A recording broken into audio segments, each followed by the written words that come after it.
Fala galera, tudo bem com vocês? Olha quem tá de volta de novo, né, cara? O sumido voltou de novo. Dessa vez voltando a fazer o pós-jogo do Corinthians depois de um bom tempo aqui no canal, né? Corinthians 3, São Paulo 1, clássico majestoso. Jogo realizado no estádio da Neoquímica Arena em Itaquera. Decidi falar um pouquinho mais do resultado, vou falar sobre o desempenho, vou falar sobre o jogo e vou dar as notas também para jogadores e para Dorival Júnior. Então, sem mais delongas, vamos lá então para mais um pós-jogo. Depois de um bom tempo, né, cara? E eu, antes de começar esse pós-jogo, eu gostaria de citar e pedir desculpas também por não ter feito pós-jogo do jogo passado contra o Ceará, também na Neoquímica Arena. Jogou esse Corinthians, perdeu por 1-0. É que assim, cara, o primeiro tempo desse jogo contra o Ceará, eu até consegui assistir, mas acabou que no segundo tempo, na cidade onde eu moro, começou a cair começou a chover com trovoada, com relâmpago. E aquela coisa, né, cara? Uma vez que você começa a chover com trovoada, com relâmpago, enfim, e você deixa a televisão ligada, pode acontecer de dar BO, né, cara? Pode acontecer de acontecer. Pode ter a possibilidade de acontecer algo. Então, uma vez que começou a chover com trovoada, com relâmpago, enfim, na cidade onde eu moro, e choveu bem forte, inclusive, nesse dia, acabou que eu decidi, não, eu preferi prevenir ao invés de remediar, então acabou que, por essa razão, eu não consegui ver o segundo tempo, e olha que essa chuva, ela durou basicamente o segundo tempo e toda a noite aqui na cidade onde eu moro, só foi parar lá na madrugada, alguma coisa assim, mas, enfim, né, cara? Em virtude de fatores externos, eu acabei não conseguindo ver o segundo tempo. Primeiro tempo eu até vi, mas o segundo tempo eu não consegui. E. Enfim, cara, eu prefiro ter minha televisão inteira do que ela queimada por conta da chuva, né? Então, é basicamente isso, cara. Eu peço perdão por não ter feito pós-jogo passado contra o Ceará. E sobre o pós-jogo da Seleção Brasileira contra a Tunísia, que jogo amistoso da Seleção Brasileira que aconteceu na terça-feira, que era para ter gravado o vídeo ontem, mas ontem não, desculpa, anteontem. Acabou que eu também, por conta de algumas questões, eu também não consegui gravar esse pós-jogo.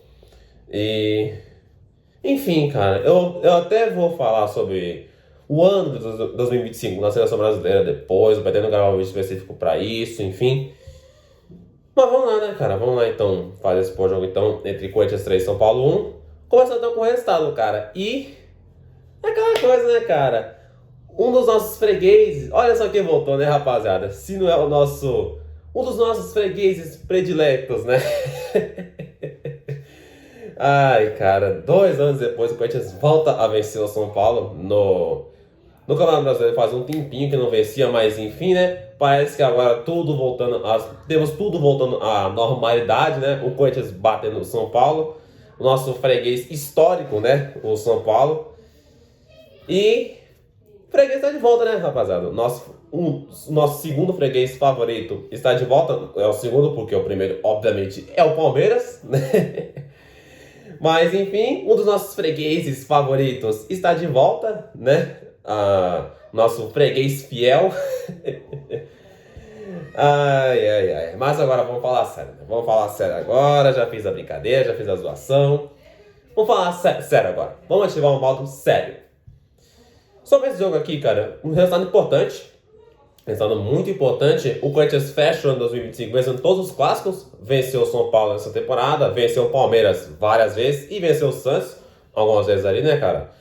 E pelo que eu vi, cara, numericamente falando, esse ano 2025 foi o melhor aproveitamento em clássicos que o Corinthians teve, se eu não me engano, desde 2019. Que inclusive o Corinthians fez bons clássicos em 2019. Teve um bom desempenho nos clássicos, principalmente contra o São Paulo, né? E enfim, né, cara? O que eu ia falar mesmo, velho? Questão importante, cara. Um jogo clássico em casa. Corinthians veio de 2 derrotas seguidas contra Bragantino e contra Ceará. Corinthians que começava, de repente, a sonhar com a pré-Libertadores. Acabou tendo as 2 derrotas seguidas e Corinthians cai na tabela de classificação. Mas agora com essa vitória no clássico majestoso contra o São Paulo, o Corinthians volta a subir na tabela de classificação. O Corinthians volta a ficar aí na 10ª posição. Cara, pelo que eu vi, o Corinthians já alcançou os 45 pontos, ou seja, cai ele não cai mais. E Pelo que eu vi, cara, ele está a 7 ou 8 pontos, algo assim, do Bahia, que é o atual sétimo colocado, ali no G7. O brasileiro, o G6 que virou G7, porque Palmeiras e Flamengo vão fazer a final da Libertadores, e independentemente de quem for campeão, o G6 é G7, né? E, cara, o Corinthians tá ali, cara. O Corinthians tá ali no meio da tabela, vendo se consegue me dar uma sequência pra voltar a sonhar com a Libertadores ano que vem. O que, se por acaso der BO, se por acaso der ruim na Copa do Brasil, seja contra o Cruzeiro, seja na final contra Vasco ou Fluminense, aí o Corinthians conseguindo essa vaga via Campeonato Brasileiro, mesmo que seja para pré, e para ser bem sincero, eu não gosto dessa ideia do Corinthians ir jogar a pré-Libertadores, né? Por razões óbvias, mas seria um fechamento de ano cheio de altos e baixos, um ano que tem esses momentos de alegria, como o título paulista, a eliminação que o Corinthians aplicou em cima do Palmeiras na Copa do Brasil, e eu falando de altos e baixos, cara. Momentos baixos, como a campanha, essa campanha medíocre no Campeonato Brasileiro, as quedas na Libertadores e na Sul-Americana, uma vaga para a Libertadores via Campeonato Brasileiro, mesmo que seja para pré-Libertadores, basicamente fecha um ano de altos e baixos, muitos altos e baixos, aliás, de uma forma menos melancólica, de uma forma até, como é que eu posso dizer, cara? Uma forma até um pouco mais tranquila, sabe? Mas vamos ver, cara, se de fato o Corinthians termina o campeonato aí no meio da tabela, aí na meiuca da tabela, garante uma vaguinha ali para a Sul-Americana, ou se de repente ele vai para a briga por Libertadores e acaba novamente se classificando, dessa vez não precisando sair lá de baixo da tabela, até porque, cara, a campanha do Corinthians no Campeonato Brasileiro foi uma campanha medíocre, isso tem que ser dito. O Campeonato Brasileiro 2025 do Corinthians é um campeonato, mesmo que não brigando lá embaixo, é um campeonato medíocre, mas vamos ver, cara, se o Corinthians fecha esse campeonato medíocre com uma alegria, podemos dizer assim, que é uma vaga para a Libertadores, ou se ele fecha de fato o campeonato que ele fez como um todo, que é o campeonato ali de meio de tabela, um campeonato medíocre nesse ano de 2025. Vamos à escalação agora, né, cara? Vamos então a escalação então do. Pigarro tá demais, hein? Escalação então do Corinthians. Corinthians foi capitão com Felipe Longo no gol. Acabou que o Hugo Souza até treinou, mas acho que foi por opção técnica ou alguma coisa assim. O Hugo Souza não jogou esse jogo. Quem jogou o jogo foi o Felipe Longo. Felipe Longo no gol. Aí o Dorival volta a escalar o time com 3 zagueiros, com o Choca voltando para a zaga, né, Dorival? O Gustavo Henrique e o Andileri, mais uma vez ali pelo lado esquerdo. Aí os dois alas, Mateuzinho na direita e o Bidu na ala esquerda, normal. A trinca de meio campo, ele manda o Martinez, o Carrilho e o Breno Bidon. O Garro acabou tomando o terceiro cartão amarelo no jogo contra o Ceará. E além do Hugo Souza e do Garro, também o Ranieri também acabou sendo desfoque nesse time do Corinthians. Portanto, a trinca de meio campo acaba sendo o Martinez, o Carrilho e o Breno Bidon, como se fosse um 10 ali do time. Dupla de ataque, temos o Guinegão e Yuri Alberto. Memphis começando no banco por opção técnica, mesmo depois de ter jogado na segunda-feira o jogo da Holanda contra a Lituânia nas eliminatórias para a Copa do Mundo. Acabou que mesmo depois de terça, quarta e jogo na quinta, ele começa no banco. Time escalado, então, pelo técnico Dorival Júnior. Cara, é como eu falei lá atrás, cara. Mais uma vez o Dorival escala o time ali com 3 zagueiros. Tivemos alguns desfalques, como eu já citei, o Hugo Souza, o Ranieri, o Garro. E Ranieri, pelo que eu vi, machucado mais uma vez, né, cara? Faz uma lesão pro Ranieri. E não tem muito o que dizer, cara. Não tem muito o que dizer. Mais uma vez o Dorival opta em escalar o time nessa formação aí com 3 zagueiros, com o Andileri que tá virando o terceiro zagueiro ali pelo lado esquerdo. Dupla de ataque, o retorno do Guinegão ao ataque, depois de ser sacado pelo Dorival, com a volta ali do Memphis, do Yuri.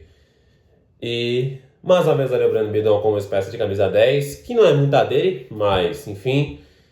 Basicamente isso, cara. Não tem muito o que dizer sobre essa escalação, essa digníssima escalação do nosso digníssimo Dorival Júnior. O Choca, eu até citei o Dorival, que o Choca voltou para a zaga. Inexplicavelmente, o André Ramalho começou o jogo do Choque tendo uma boa sequência no time do Corinthians. Aí o jogo passado contra o Ceará, o Dorival volta contra o André Ramalho, sem mais nem menos. Acabou que nesse jogo contra Ai, caraca. Contra o São Paulo, na Neoquímica Arena, deu um branco aqui na minha cabeça. O Tchoca volta pra zaga e justamente o esquema com 3 zagueiros, o Dorival banca o André Ramalho e coloca o Antilegre como terceiro zagueiro pro lado esquerdo. Vai entender o Dorival. E não tem muito o que dizer, cara. Não tem muito o que dizer. Bora pro desempenho então, né? Bora lá então falar de desempenho. Antes eu só vou tomar uma água aqui, né? E inclusive se você tá vendo esse vídeo e não bebeu água hoje, beba água, tá? Isso faz um bem tremendo pra sua saúde.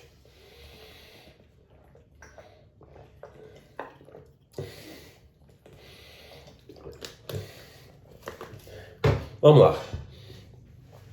No primeiro tempo, acho que o Corinthians teve um bom desempenho. Bom primeiro tempo do Corinthians. O Corinthians meio que não deixando o São Paulo jogar.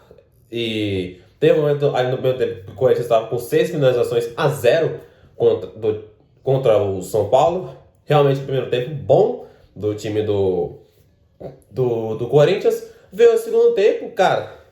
Eu vou até fazer uma brincadeira aqui, galera, antes de começar a falar de fato do desempenho do segundo tempo. Aliás, não, cara, eu vou falar logo aqui. O segundo tempo do Corinthians foi o segundo tempo, depois de ter feito o primeiro tempo bom, o segundo tempo do Corinthians foi muito ruim. Muito ruim o segundo tempo do Corinthians, errando passe a rodo, erros individuais, erro coletivo individual, né, cara? Erro de passe, erro de posicionamento, o time meio, sei lá, cara, parece que o time tava em outra dimensão. Eu vou até fazer, eu disse que ia fazer brincadeira aqui, deixa eu fazer então uma brincadeira. De tipo assim, cara, parece que o Dorival resolveu premiar o time do Corinthians pelo bom primeiro tempo que fez. Chega no intervalo, o Dorival aparece com uma panelona de todo tamanho, com feijoada, resolve premiar os jogadores do Corinthians com essa panela de feijoada. Os jogadores foram e detonaram essa panela de feijoada, foram jogar o segundo tempo. Porque, cara, parece que o time voltou, sei lá, cara, uma rotação totalmente diferente, um time... Foi um negócio aqui, falar um português bem claro. O time parece que voltou meio sonolento, voltou dormindo no jogo, como se tivesse comido feijoada. Como se tivesse feito... Sabe quando você vai comer aquela feijoada, depois do almoço, bate aquele sono? Pois é, cara. Parece isso, né, cara? Parece isso. Parece que o time comeu uma panela todo tamanho de feijoada, foram jogar o segundo tempo. Realmente, segundo tempo ruim. Segundo tempo ruim do Corinthians. Numericamente falando, vamos então falar dos números então nesse jogo. Assim que o meu notebook dá aquela colaborada. Vamos lá. Se a gente for falar então de posse de bola, o São Paulo teve mais posse. Corinthians, 54% para o São Paulo contra 46% do Corinthians. Se a gente for falar, mesmo que o São Paulo tivesse... Mesmo que o São Paulo tendo mais posse, o Corinthians finalizou mais que o time do São Paulo. Se a gente for falar de finalizações gerais, o Corinthians finalizou 13 vezes no decorrer do jogo contra 7 do São Paulo. Grande parte das finalizações do São Paulo no segundo tempo. Se a gente for falar de finalizações no gol, chute no alvo, o Corinthians chutou 4 vezes na direção do gol contra 2 do São Paulo. Acabou 4 dessas 3 entraram para o time do Corinthians, uma delas de pênalti. Se a gente for falar, então, segundo o Flash Score de chances claras, o Corinthians teve 4 chances claras no decorrer do jogo. 3 foram gol, uma de pênalti, contra apenas uma do São Paulo. Escanteios, o São Paulo teve mais escanteios no jogo, 5-4 para o São Paulo. Inclusive, os escanteios do São Paulo estavam levando certo perigo ali na área do Corinthians. Passes trocados, o Corinthians teve maior índice de acerto de passes, 82% para o Corinthians, mesmo errando muito, principalmente no segundo tempo, contra 81% do São Paulo. 14 amarelos, o São Paulo tomou mais cartão, 2-1 para o São Paulo. E é basicamente isso, cara. Basicamente isso que eu devo falar de desempenho, de resultado e de escalação. Não vou me alongar muito, não. Vamos então falar do jogo, né? Vamos então falar do jogo. Começando então com o primeiro tempo, onde aos 5 minutos sai a primeira finalização do Corinthians, onde a bola meio que bate e rebate ali perto da grande área. Ali fora da área, o Matheus Bidu, a bola cai, o Matheus Bidu que domina na canhota, bate cruzado, a bola passa raspando e vai pra fora. Aos 9 minutos... Ai, cara, Anderson Daronco. Cara, fala um negócio aqui, rapaziada. Eu não sei se eu já cheguei a falar isso aqui, mas se eu não tiver falado, vou falar isso agora. Como nós sabemos, como todos nós sabemos, a arbitragem brasileira, não precisa nem falar muita coisa, cara. Eu nem sei porque eu comecei a falar a verdade. Todo mundo sabe como é que funciona a arbitragem brasileira, todo mundo sabe o nível técnico, podemos dizer assim, da nossa digníssima arbitragem. Cara, a parada é a seguinte. No Brasil, em relação à arbitragem, existe o árbitro ruim e o árbitro que se supera em ser ruim. O Daronco, se não for o mais, é um dos que mais se superam no quesito ser um árbitro ruim. Cara, o Daronco, cara, 9 minutos do segundo tempo, ó, do primeiro tempo, ou seja, ele começou cedo, né, Daronco? O Corinthians toma então o seu primeiro cartão amarelo no jogo, cartão amarelo. Vamos falar aqui primeiro, né, cara? Cartão amarelo pro Breno Bidon, aparentemente na cabeça do Daronco, porque acertou um carrinho em cima do jogador do São Paulo, não vou lembrar quem foi. Só que tem um detalhe. O Breno Bidon, ele deu o carrinho, ok? Só que ele acerta só a bola. Ele acertou só a bola. Ele nem resvalou no jogador de São Paulo. Aparentemente o Daronco com miopia, sei lá, ou algo do tipo, aparentemente viu uma falta aqui. Para começo de conversa, se for falta, é no máximo uma falta para nada, nem para amarelo, muito menos para vermelho.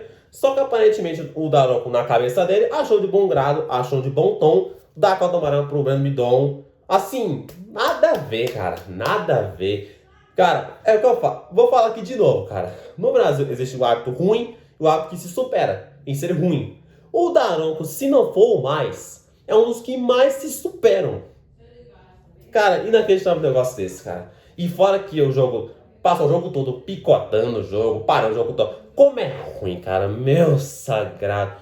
Vamos continuar, Breno. Vamos continuar. Vamos falar de arbitragem, não. Hoje é um dia feliz, né? Cara, coisa ganhou o clássico, ganhou do São Paulo, o freguês está de volta.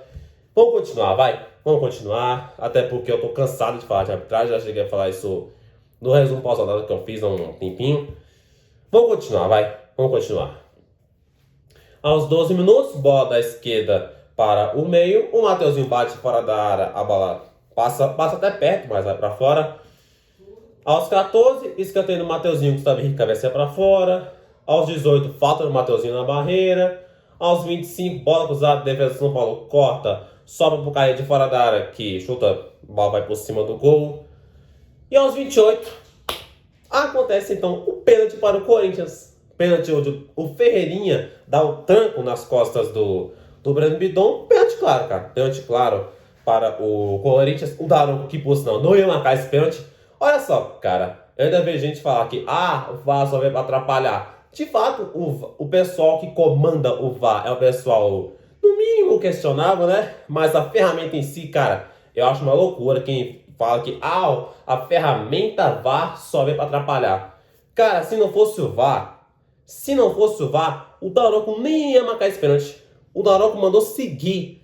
O Daronco ia mandar o jogo seguir. Até que o VAR chamou o Daronco para fazer a revisão. O Daronco foi lá fazer a revisão e marcou pênalti para o Corinthians. Pênalti claro, cara. Pênalti claro. Que inclusive o senhor Salvo Espínola, comentarista de arbitragem da Record, teve a proeza, a pachorra de vir falar que não foi nada. Cara, mano, o Ferreirinha deu um tranco nas costas do Breno Bidon. O Salvo foi falar que era uma disputa normal de jogada. Como é que um cara desse vê? Mano, pode continuar, vai. Vamos continuar, não vamos estender muito não. Até porque hoje é um momento feliz, né? Que eu só quero aproveitar. Nesse pênalti, acontece então o primeiro gol do Corinthians no jogo. E o Yuri Alberto voltando a marcar, né, cara? Voltando a desencantar. Ele que é o maior artilheiro da Neoquímica Arena, voltando a marcar em Itaquera. Compassando, bola no lado, goleiro pro outro. Yuri Alberto cobra no canto direito. O Rafael, goleiro do São Paulo, vai pro canto esquerdo. Para fazer então 1-0 para o Corinthians. E aos 48, fim de primeiro tempo, Corinthians 1, São Paulo 0. Vem então o segundo tempo, onde aos 30 segundos, ou seja, logo cedo, sai a primeira finalização do Corinthians no segundo tempo. Uma bola, se não me engano, do Martins, na medida ali pro Guinegão. O Guinegão faz um belo domínio, um belo giro, mas na hora de finalizar, acabou não chutando muito bem. O Rafael pegou numa boa. Aos 9 minutos, acontece então o gol de empate do São Paulo, Gonzalo Tapia. Tomando o gol do Gonzalo Tapia. Parabéns. Uma jogada que começa com uma falha do Choca, onde ele foi recuar a bola pro Felipe Longo. Foi um recuo meio esquisito. O Felipe Longo com medo do árbitro marcar tiro livre direto, por conta de se tratar de um recuo do Choca. Acabou que não foi bem um recuo, o Choca foi tentar sei lá o que o Choca foi fazer ali, cara. O Felipe Longo se tornou meio esquisito, jogou para escanteio. Nesse escanteio, o escanteio do Cédric Soares, lateral de São Paulo, na grande área. O Tapia sobe com uma certa liberdade nas costas ali do Gustavo Henrique, do Choca, nas costas da marcação do Corinthians. O Gonçalo Tapia cabeceia firme, sem chance para o Felipe Longo. Uma cabeça a queima-roupa, sem a menor chance de defesa para o Felipe Longo, para fazer então o empate 1-1 no placar. Nesse momento, o Corinthians já estava meio dormindo, apesar da finalização com 30 segundos do Guinegão. O Corinthians já estava dormindo no jogo, já estava meio, né? O São Paulo empataria o jogo naquele momento, 1-1. Aos 14, bola para o lado esquerdo, Yuri Alberto traz para a esquerda, mas na hora de finalizar, jogou longe do gol. Aos 18, Dorival Júnior mexe pela primeira vez no Corinthians. Saiu então o André Carrilho e o Guinegão para as entradas de Vitinho, guarde esse nome, e Memphis Depay. Memphis entrando em campo. Cara, fala um negócio aqui. O Carrilho eu até entendo, até porque o segundo tempo ele caiu de produção ali no time. Mas o Guinegão eu não entendi porque ele tirou. De verdade, eu não entendi porque ele tirou o Guinegão. Eu achei que o Guinegão fez uma... Eu falo nas notas depois, cara, mesmo com a queda aí no segundo tempo, ainda assim, achei uma boa partida do Guinegão. Não entendi porque ele sacou o Guinegão, mas tudo bem. Aos 35 minutos, Dorival volta a mexer no Corinthians, sai o Martínez para a entrada do André, volante por volante, troca 6 meia dúzia. A diferença é que o André é um pouco mais... sai mais pro jogo do que o Martínez. Colocou o André para ser mais... dá um fôlego maior ali no meio campo. Aos 37 minutos, Memphis Depay arrisca o chute fora da área, rasteira, a bola passa até raspando e vai para fora. Aos 39 minutos, ou seja, o jogo já encaminhando para o final, o jogo encaminhando para o empate, para ser bem sincero, acontece então, gol do Corinthians, Memphis Depay. E que golaço, cara. Que golaço do Memphis Depay, cara. Uma bola cruzada, se eu não me engano, do Matheus Bidu. A defesa do São Paulo, acho que foi o Paulo Maia, cortou todo errado. A bola sobrou do Memphis. Cara, o que o Memphis faz, eu vou até pegar o comentário do Wallace Borges, comentarista aí da TNT Sports. Cara, o que o Memphis fez com o Sabino foi um esculacho. Um esculacho. O Memphis dominou, deu uma caneta, ó, maravilhosa pra cima do Sabino. Chutou firme, sem chance pro Rafael. Golaço do Memphis pra fazer então 2-1 no placar. Que golaço, cara. Que golaço do Memphis. Fala dele, né? Fala dele. E aos 44 minutos, ou seja, 5... Pera aí, galera. Tive que pausar o vídeo aqui rapidão, galera. Mas, voltando a falar então do jogo. Aos 44 minutos, olha só que coisa. 5 minutos depois do Corinthians ter feito o segundo gol, golaço do Memphis Depay, gol do Corinthians de novo. E Yuri Alberto. É do protagonista que o time precisa, como diz o Paulo Andrade. Uma jogada onde o Vitinho fala dele. Acertou uma bomba, a bola bateu na trave, voltou pro Yuri Alberto domina com uma liberdade, bate de canhota firme, sem chance pro Rafael, para fazer então o 3-1 para o Corinthians, no jogo que parecia que havia para empate, aí do nada, no intervalo de 5 minutos, 2 gols do Corinthians. Ai, futebol e as suas, né? Futebol tem dessas, né? O jogo ia caminhando para o empate, mas acabou que o Corinthians conseguiu 2 gols, um golaço do Memphis, e essa bomba do Vitinho, fala dele. A bola bateu na trave, voltou para o Roberto e caixa, 3-1 para o Corinthians. Na sequência, o Dorival Júnior mexeu pela última vez no Corinthians. Saíram então o Breno Bedão e o Roberto, que já acabaram de fazer o gol. Para a então de Charles e Romero. E aos 50, fim de jogo, Corinthians 3, São Paulo 1.